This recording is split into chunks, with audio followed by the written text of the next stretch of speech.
पहला कुरिन्थियों 1 अध्याय।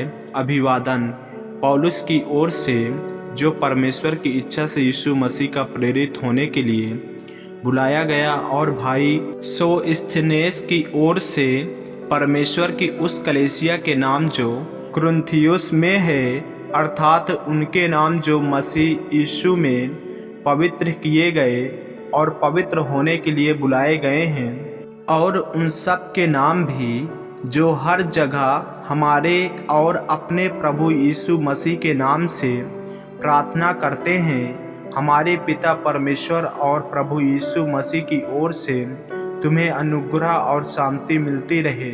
मसीह में आशीषें। मैं तुम्हारे विषय में अपने परमेश्वर का धन्यवाद सदा करता हूँ, इसलिए कि परमेश्वर का यह अनुग्रह तुम पर मसीह यीशु में हुआ कि उसमें होकर तुम हर बात में, अर्थात सारे वचन और सारे ज्ञान में धनी किए गए, कि मसीह की गवाही तुम में पक्की निकले, यहाँ तक कि किसी वरदान में तुम्हें घटी नहीं, और तुम हमारे प्रभु यीशु मसीह के प्रकट होने की बाट जोहते रहते हो। वह तुम्हें अंत तक दृढ़ भी करेगा कि तुम हमारे प्रभु यीशु मसीह के दिन में निर्दोष ठहरो। परमेश्वर सच्चा है, जिसने तुमको अपने पुत्र हमारे प्रभु यीशु मसीह की संगति में बुलाया है, कलीसिया में फूट। हे भाइयों, मैं तुमसे हमारे प्रभु यीशु मसीह के नाम से विनती करता हूँ कि तुम सब एक ही बात कहो और तुम में फूट न हो, परंतु एक ही मन और एक ही मत होकर मिले रहो। क्योंकि हे मेरे भाइयों, खालोए के घराने के लोगों ने मुझे तुम्हारे विषय में बताया है कि तुम में झगड़े हो रहे हैं। मेरे कहने का अर्थ यह है कि तुम में से कोई तो अपने आप को पौलुस का, कोई अपुल्लोस का, कोई कैफा का, तो कोई मसीह का कहता है। क्या मसीह बढ़ गया? क्या पौलुस तुम्हारे लिए क्रूस पर चढ़ाया गया, या तुम्हें पौलुस के नाम पर बपतिस्मा मिला? मैं परमेश्वर का धन्यवाद करता हूँ कि क्रिस्पुस और गायुस को छोड़ मैंने तुम में से किसी को भी बपतिस्मा नहीं दिया। कहीं ऐसा ना हो कि कोई कहे कि तुम्हें मेरे नाम पर बपतिस्मा मिला। और हाँ, मैंने स्तिफनास के घराने को भी बपतिस्मा दिया। इनको छोड़ मैं नहीं जानता कि मैंने और किसी को बपतिस्मा दिया, क्योंकि मसीह ने मुझे बपतिस्मा देने को नहीं, वरन सुसमाचार सुनाने को भेजा है, और यह भी शब्दों के ज्ञान के अनुसार नहीं, ऐसा न हो कि मसीह का क्रूस व्यर्थ ठहरे। मसीह परमेश्वर का ज्ञान और सामर्थ है, क्योंकि क्रूस की कथा नाश होने वाले के लिए मूर्खता है, परंतु हम उद्धार पाने वालों के लिए परमेश्वर की सामर्थ है। क्योंकि लिखा है, मैं ज्ञानवानों के ज्ञान को नष्ट करूंगा और समझदारों की समझ को तुच्छ कर दूंगा। कहाँ रहा ज्ञानवान, कहाँ रहा शास्त्री, कहाँ रहा इस संसार का विवादी?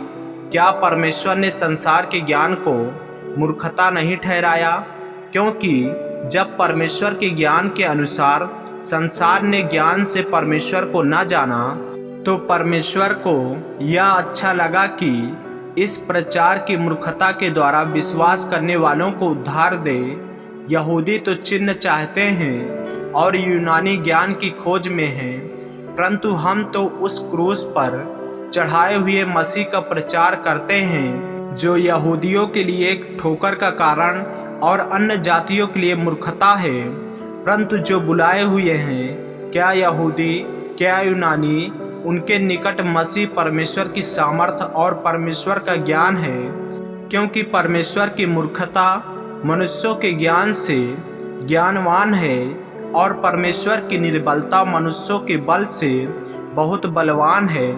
हे भाइयों, अपने बुलाए जाने को तो सोचो कि न शरीर के अनुसार बहुत ज्ञानवान और न बहुत सामर्थी और न बहुत कुलीन बुलाए गए, परंतु परमेश्वर ने जगत के मूर्खों को चुन लिया है कि ज्ञानवानों को लज्जित करें, और परमेश्वर ने जगत के निर्बलों को चुन लिया है कि बलवानों को लज्जित करें, और परमेश्वर ने जगत के नीचों और तुच्छों को, वरन जो है भी नहीं, उनको भी चुन लिया कि उन्हें जो हैं व्यर्थ ठहराए, ताकि कोई प्राणी परमेश्वर के सामने घमंड न करने पाए, परंतु उसी की ओर से तुम मसीह यीशु में हो, जो परमेश्वर की ओर से हमारे लिए ज्ञान ठहरा, अर्थात धर्म और पवित्रता और छुटकारा, ताकि जैसा लिखा है वैसा ही हो, जो घमंड करे